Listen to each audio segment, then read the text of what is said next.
আগের দিনে আমরা পড়েছিলাম ধ্বনির রূপান্তরের শুধুমাত্র স্বরসঙ্গতি অংশটি। এখন আমরা পড়ব ধ্বনির রূপান্তরের চ্যাপ্টারেরই যে ধ্বনির পরিবর্তনকে যে চার ভাগে ভাগ করা হয়, ধ্বনির আগম, ধ্বনির লোপ, ধ্বনির রূপান্তর, ধ্বনির স্থানান্তর। এর মধ্যে ধ্বনির রূপান্তরের আজকে অপিনীতি অভিশ্রুতি অংশটা পড়ব। দেখো তোমরা যে আজকে আমি পড়ে লিখেই রেখেছি অপিনীতি অভিশ্রুতি। খুব সহজ দুটো জিনিস, ধ্বনির পরিবর্তনের অতি গুরুত্বপূর্ণ এবং খুব সহজ দুটো জিনিস। আমি প্রথমে অপিনিহিতি জিনিসটাকেই আজকে আলোচনা করব। অপিনিহিতি বুঝতে গেলে এর একটু ইতিহাস জানা দরকার। যেমন অপিনিহিতি শব্দটা প্রথম কে ব্যবহার করেছিলেন? আমি বলছি যেমন অপিনিহিতি শব্দটা ব্যবহার করেছিলেন সুনীতি বাবু, অর্থাৎ তার নাম হচ্ছে সুনীতি কুমার চট্টোপাধ্যায়। তোমরা লিখে রাখতে পারো, সুনীতি কুমার চট্টোপাধ্যায় প্রথম এই অপিনীতি শব্দটা ব্যবহার করেছিলেন। এবং এই অপিনীতি শব্দ একদিন আমাদের এই রাঢ়ী উপভাষাতে, অর্থাৎ আমরা যে ভাষাতে কথা বলি, যে উপভাষাতে কথা বলি, সেই রাঢ়ী উপভাষাতে অপিনীতির চল ছিল। কিন্তু বর্তমানে অপিনীতি ভাষাটা শুধুমাত্র বঙ্গালী উপভাষা হিসেবে ব্যবহৃত হয়, মানে অর্থাৎ শুধু বাংলাদেশে এই উপভাষাটার এখন প্রচলন আছে। আগে আমাদের এখানেও ছিল, অর্থাৎ আগে রাঢ়ীতে এখনো অল্প বিস্তর পাওয়া যায়, কিন্তু মূলত অপিনিহিতির ব্যবহার বঙ্গালী উপভাষাতে। ঠিক আছে, এবার অপিনীতি জিনিসটা কি আমরা সংক্ষেপে বুঝি। অপিনীতি শব্দের যে এই যে ব্যাপারটা দেখতে পাচ্ছি, ওর নামটা, এই অপিনীতির নামটা একটু আমরা গুরুত্ব দিয়ে বুঝলেই অপিনীতিটাকে বুঝে যাব।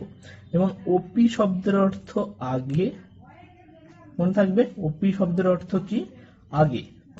আর নিহিতি শব্দের অর্থ কি তাহলে? নিহিতি শব্দের অর্থ স্থাপন। তাহলে কি দাঁড়ালো? অপিনীতি শব্দের অর্থ আগে স্থাপন। শুধু এটুকু মনে রাখলে অপিনীতি ব্যাপারটা বোঝা যাবে। অপিনীতি মানে কি বললাম? অপিনীতি শব্দের অর্থ আগে স্থাপন, মানে আগে নিয়ে এসে স্থাপন করা। যেমন ধরো আমি বলছি, হয়তো বললো চলিয়া, এটা অপিনীতি করলে কি হবে? চইলা। হয়েছে? এই যে এখানে ব্যাপারটা ঘটছে কি দেখো, চলিয়াতে বিভাজন করলে চ ল হর্ষই অন্ত্যেষ্ঠ আ, চলিয়া, এটা হয়ে গেল কি? চইলা। চইলা হয়েছে? এই যে হর্ষইটা ছিল একটা ব্যঞ্জনের পরে, এটা চলে গেল এই ব্যঞ্জনের পূর্বে।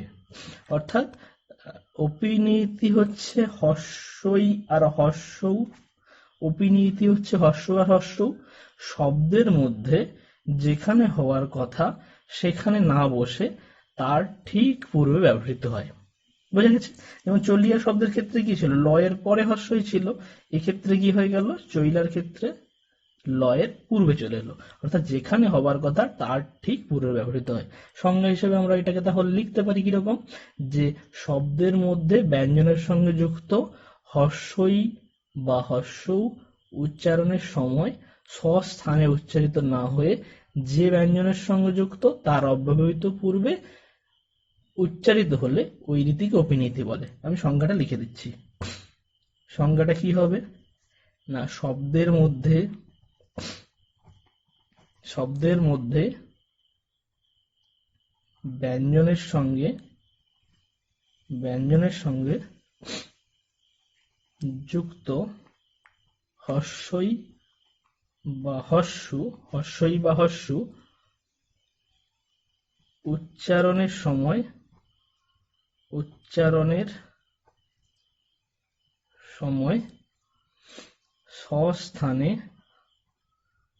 স্বস্থানে উচ্চারিত না হয়ে যে ব্যঞ্জনের সঙ্গে যুক্ত তার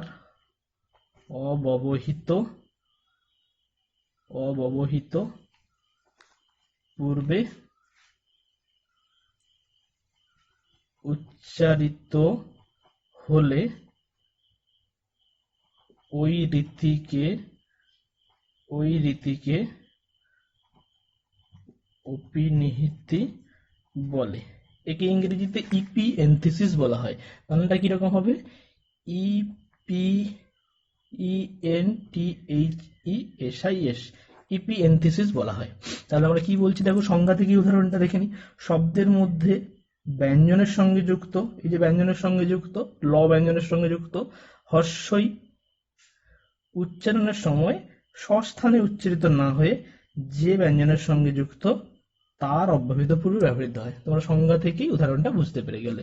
একই রকম হবে সাধু থেকে সাউদ, সাধু থেকে সাউদ।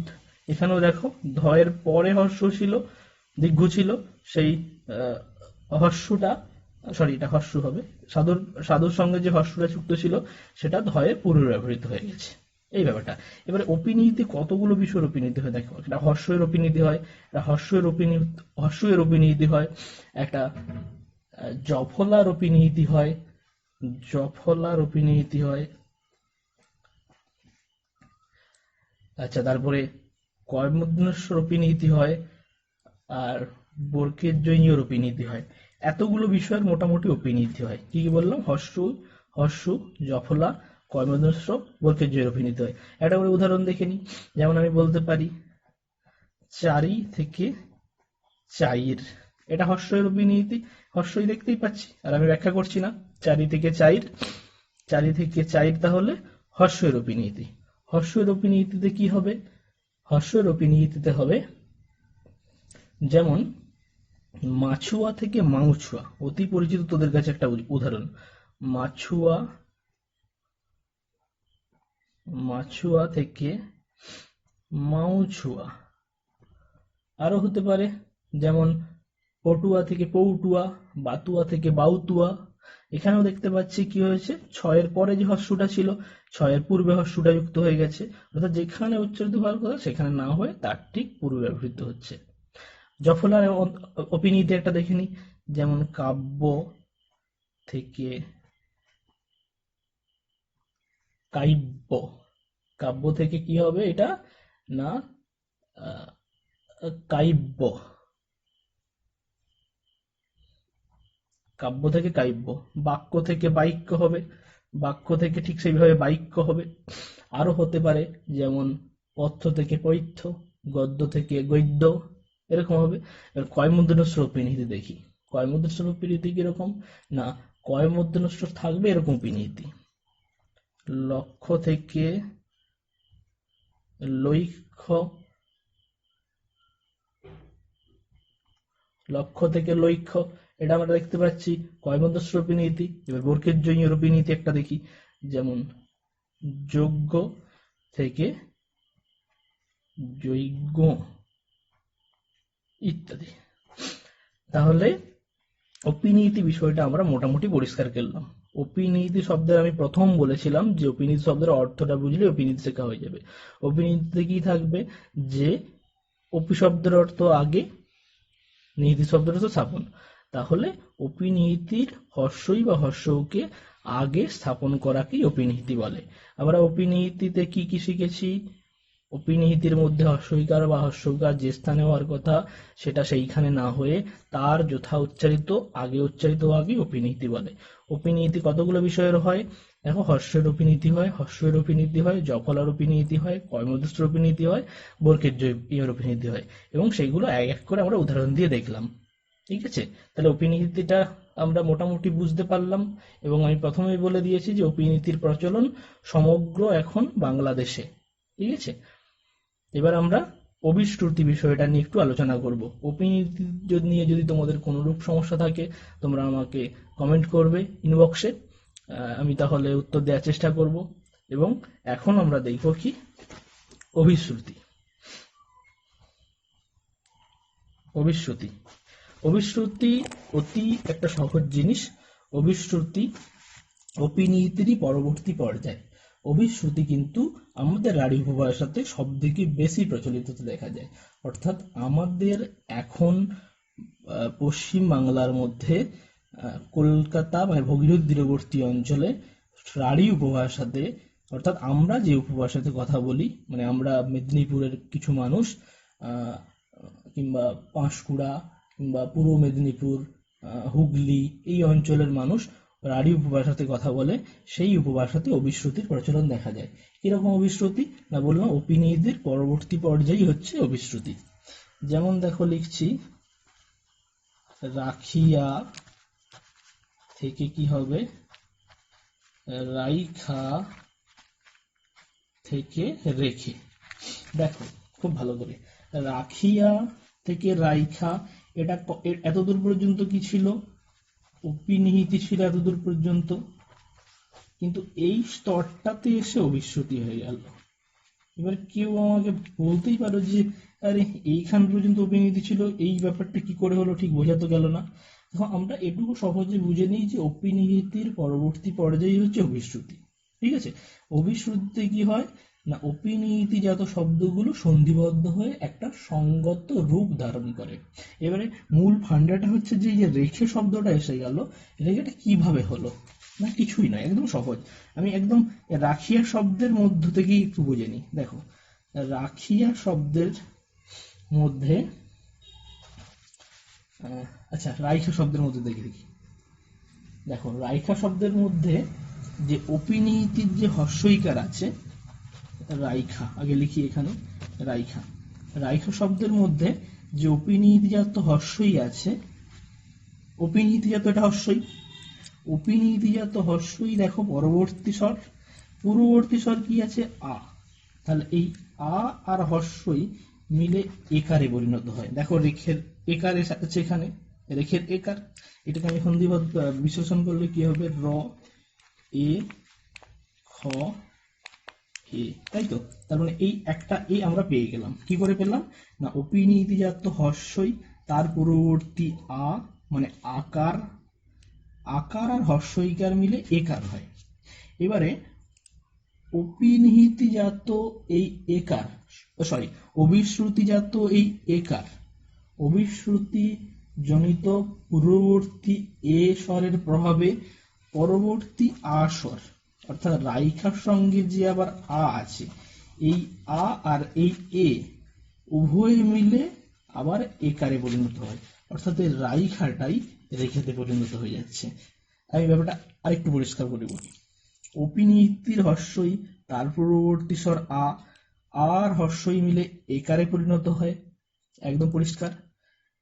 এইবারে অভিশ্রুতি জনিত পরিবর্তন, এই একার, অর্থাৎ এই একার অভিশ্রুতি জনিত পরিবর্তন, অভিশ্রুতি জনিত পূর্ববর্তী একার, পূর্ববর্তী শব্দ অবশ্যই, পূর্ববর্তী একার মানে এ স্বরের প্রভাবে পরবর্তী আ, অর্থাৎ এই যে অপিনিহিতির আ, অর্থাৎ এই আ, এই অপিনিহিতির আ আর অভিশ্রুতির এ উভয়ে এই এই এই একারে পরিণত হয়। অর্থাৎ অভিশ্রুতিটা হচ্ছে সম্পূর্ণ একটা সঙ্গতি দান। সংজ্ঞাটা আমরা এইভাবে লিখতে পারি, অপিনিহিতির, অপিনিহিতির হর্ষই বা হর্ষৌ পূর্ববর্তী স্বরধ্বনির সঙ্গে এক প্রকার সন্ধিতে মিলিত হলে এবং তার প্রভাবে পরবর্তী স্বরের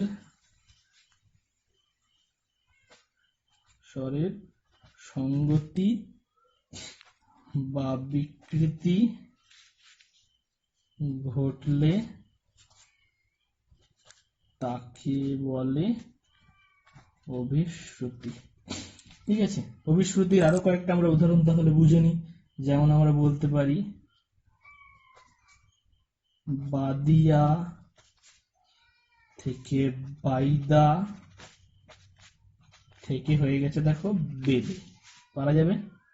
এটা কিছুই নয়, পূর্ববর্তী স্বর সন্ধিবদ্ধ হয়ে পরবর্তী স্বরের সঙ্গতি। অপিনিহিতি তাহলে পরিষ্কার একটা জিনিস আমরা বুঝলাম যে অপিনিহিতির হর্ষই বা হর্ষৌ পূর্ববর্তী স্বরধ্বনির সঙ্গে এক প্রকার সন্ধিতে মিলিত হলে এবং তার প্রভাবে পরবর্তী স্বরের সঙ্গতি বা বিকৃতি করলে তাকেই অভিশ্রুতি বলে। একদম সহজ। না বুঝতে পারলে তোমরা আমাকে আবার কমেন্ট করো। এখন আমরা তাহলে কি দিলাম, বাদিয়া থেকে বাইদিয়া থেকে বেদে। আবার হতে পারে পটুয়া থেকে পৌটুয়া থেকে পটু।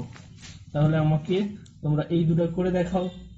আমি শুধু শব্দটা বলে দেবো, তোমরা তার অপিনিহিতি অভিশ্রুতি দুটোই করে দেখাও। যেমন এটা করে দেখাও, আসিয়া। আসিয়া যেহেতু আগে অপিনিহিতি শিখিয়েছি, আসিয়া থেকে কি হবে, এটা করবে, অভিশ্রুতি কি হবে করতে হবে। এবং এটা করবে ভাবিয়া। ভাবিয়া এর অপিনিহিতি কি হবে, অভিশ্রুতি কি হবে। আর একটা দিয়ে দিই, কন্যা এর অপিনিহিতি কি হবে, অভিশ্রুতি কি হবে। ঠিক আছে, তোমরা বুঝতে পারলে আমাকে আবার কমেন্ট করে জানাও, দেখো তোমরা বুঝতে পারলে কিনা। আমি অভিশ্রুতিটা আরেকটু ব্যাপারটা পরিষ্কার করে নিই। অভিশ্রুতি তাহলে কি, অপিনিহিতির পরবর্তী স্তর অভিশ্রুতি। অভিশ্রুতিতে কি হয় না, অপিনিহিতির শব্দগুলো সন্ধিবদ্ধ হয়ে পরবর্তী স্বরের সঙ্গে একটা সঙ্গতি রক্ষা করে। যেমন রাখিয়া থেকে রাইখা থেকে রেখে, এখানে কি হচ্ছে, পূর্ববর্তী হর্ষের প্রভাবে রাইখার অপিনিহিতি হর্ষই, তার পূর্ববর্তী আ একারে পরিণত হয় এবং ওই একার পরবর্তী আকারের সঙ্গে আবার একারে পরিণত হয়। এই হচ্ছে ব্যাপারটা। দেখো তোমরা বুঝতে পারলে কিনা, এবং না হলে কমেন্ট করে জানাও।